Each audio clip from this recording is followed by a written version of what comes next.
আমার মতো মানুষের হার্ট আপনার শরীরে লাগালে খুব বেশি কাজ করবে বলে মনে হয় না। আপনার জন্য প্রয়োজন স্বার্থপর মানুষের হার্ট। নিজের মায়ের প্রতি তোমার এত ঘৃণা কেন আদনান? কে মা?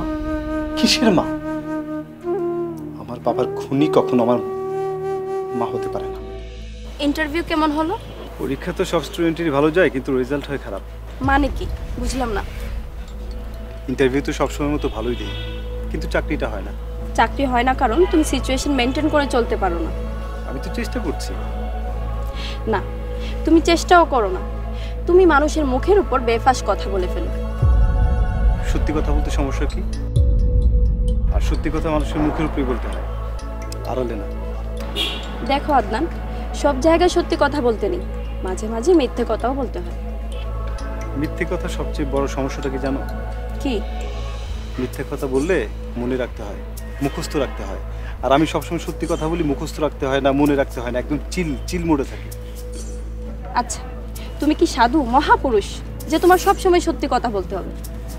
দরকার পড়লে মিথ্যা বলবে, সমস্যা কি? না, আমি মিথ্যা কথা বলি না। মিথ্যা কথা বললে আমি সবসময় বিপদে পড়ে যাই। আর একটা মিথ্যা ঢাকার জন্য হাজারটা মিথ্যা কথা বলতে হয়। বিষয়টা তোমারও জেনে রাখা উচিত। এখানে আমি তোমার কাছে নীতিবাক্য শোনার জন্য আসিনি। আমার অনেক ক্ষুধা লাগছে, লাঞ্চ করব, চলো। আমার ক্ষুধা নেই, খেতে ইচ্ছে করছে না। তোমার ইচ্ছে না করলে খেও না, কিন্তু আমার ক্ষুধা লাগছে, আমার সাথে চলো। দেখলে তো, এই জন্য আমি মিথ্যা কথা বলি না। একটা মিথ্যাকে ঢাকার জন্য হাজারটা মিথ্যা কথা বলতে হয়। তুমি আবার কখন মিথ্যা কথা বললা? এইমাত্র বলেছি। আসলে আমারও ক্ষুধা লেগেছে, কিন্তু পকেটে একদমই টাকা নেই। তার উপর আবার সাথে তুমিও আছো। একজনের বিল দেওয়ার সামর্থ্য আমার নেই, দুইজন তো তুমি পারবে না। সরাসরি বলে দিলেই তো হয় যে আমার কাছে টাকা নেই। আর শোনো, আমি তোমাকে বিপদ বুঝে মিথ্যা কথা বলতে বলেছি, আমার সাথে না। খবরদার, আমার সাথে কখনই মিথ্যা কথা বলবে না। আচ্ছা ঠিক আছে। আচ্ছা চলো, আজকে আমি তোমাকে লাঞ্চ করাবো, আর বিলটা আমিই দিব, don't worry. So kind of you. চলো চলো।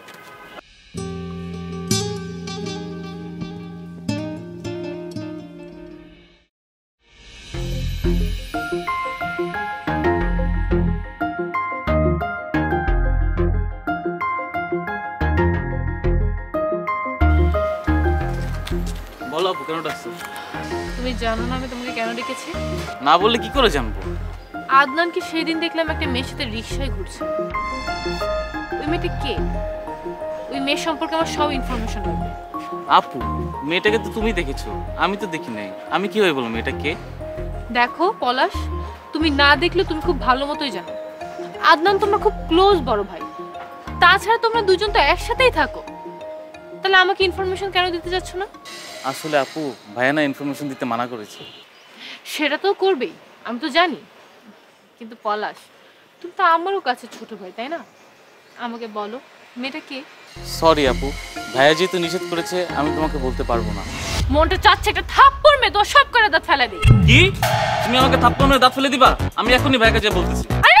পলাশ পলাশ পলাশ, ভাইয়া আমার, ছোট ভাইয়া আমার, তুমি জানো না আমি তুমি কত স্নেহ করি।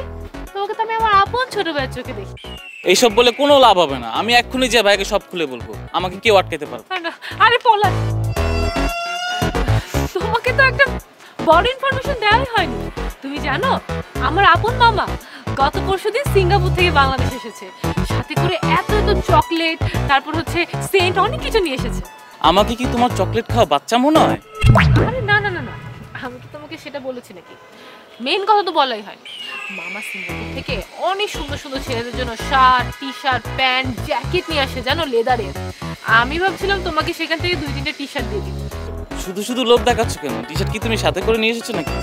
না না, আজকে তো সাথে করে আনা হবে, কিন্তু এর পরের দিন যেদিন তোমার সাথে দেখা হবে সেই দিনই আমি তোমার জন্য অনেকগুলো গিফট নিয়ে আসবো।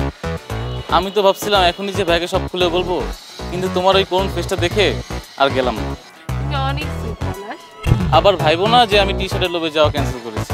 আরে না না, কি যে বলো, আমি তো জানি তুমি অনেক ভালো একটা ছেলে, তুমি একদমই লোভী না, তোমার মনে অনেক উদার। ঠিক আছে, এবার শোনো, আমাকে নিয়ে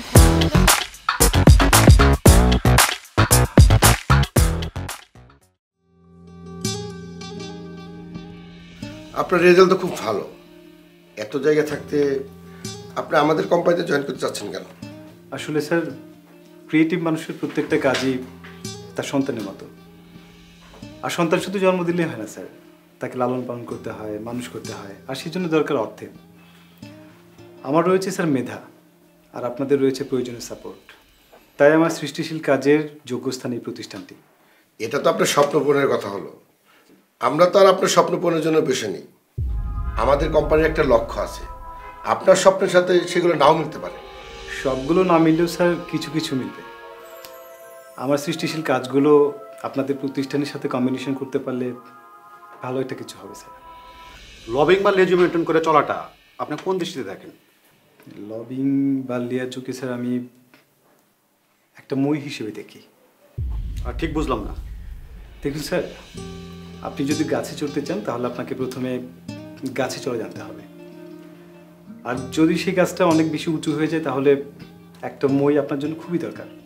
আর এই মইটাই হলো গিয়ে লবিং বা লেয়াজু মেনটেন করে চলা। আপনার কাছে আমাদের শেষ প্রশ্ন, এই জবটির জন্য যদি আপনার কাছে আমরা 10 লাখ টাকা ঘুষ চাই তাহলে কি আপনি দিবেন? স্যার, তাহলে আমার আপনাদের কাছে একটা প্রশ্ন, এটা কি আসলে প্রশ্ন নাকি অফার? সেটা জেনে আপনার কি লাভ? যদি স্যার প্রশ্ন হয় তাহলে হবে একরকম উত্তর, আর যদি হয় অফার তাহলে উত্তরটা হবে আলাদা। বিষয়টা আপনি ক্লিয়ার করে বলুন তো। ঘুষ দিব কিনা এটা যদি স্যার প্রশ্ন হয় তাহলে উত্তর হবে অবশ্যই না। আর যদি এটা একটা অফার হয়ে থাকে তাহলে সামর্থ্য থাকলে স্যার আমি অবশ্যই অফারটা গ্রহণ করতাম। অফারে রাজি হওয়ার কারণ? স্যার, আমি যদি অফারটা গ্রহণ না করি আপনারা কাউকে না কাউকে সে অফারটা করবেন এবং তিনি সে সুযোগটা নিয়ে জয়েন করবেন। তাই আমি মনে করি আমার যদি সামর্থ্য থাকে অফারটা গ্রহণ করাই বুদ্ধিমানের কাজ। আপনি বেশ ডিপ্লোম্যাটিক, আপনাকে আমাকে বেশ ভালো লেগেছে। আপনাকে ঘুষ দিতে হবে না, তবে আপাতত আপনার চাকরির নিশ্চয়তা আমরা দিতে পারছি না। ঠিক আছে, আমরা অন্যদের ভাইবা নেওয়ার পর বুঝতে পারবো কে সবচেয়ে বেশি যোগ্য। থ্যাংক ইউ, আপনি এখন আসতে পারেন।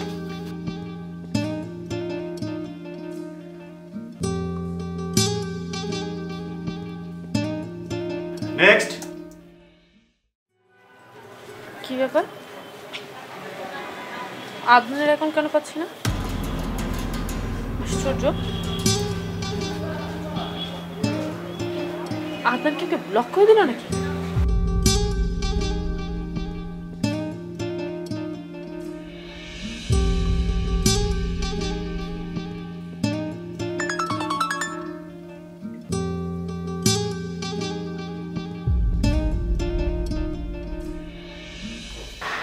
তুমি আমাকে ফেসবুক থেকে ব্লক করেছো কেন?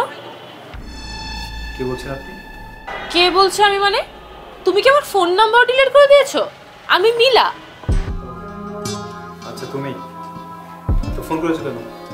আগে তুমি আমাকে বলো, তুমি আমাকে ফেসবুক থেকে কেন ব্লক করেছো? ব্লক করেছি তোমার কোনো ছবি বা পোস্ট আমার চোখের সামনে না পড়ে। তাহলে মোবাইল নাম্বার কেন ব্লক করলে না? নাম্বার ব্লক করলে প্রতি মাসে 34 টাকা সার্ভিস চার্জ কাটে, আর আমি তোমার জন্য 34 টাকা কেন 34 পয়সাও খরচ করবো না। আমার প্রতি তোমার এত ঘৃণা? আমার আইডি ব্লক করে তোমার কি লাভ হচ্ছে? মনে করো তুমি একটা রাস্তা দিয়ে প্রচন্ড গতিবেগে যাচ্ছ, তোমার চোখের সামনে একটা স্পিড ব্রেকার পড়লো, তখন তুমি কি করবে? অবশ্যই আমার গতি কমাবো। আমিও আমার লাইফটাকে নিয়ে পূর্ণ গতিতে ছুটে চলেছি। এই অবস্থায় তোমার আমার সামনে আসাটা স্পিড ব্রেকারের মতোই। আমি চাই না তোমার কারণে আমার লাইফে ছন্দ পতন ঘটুক। তুমি ফোনটা রাখলেই আমি খুশি হব। আদনান,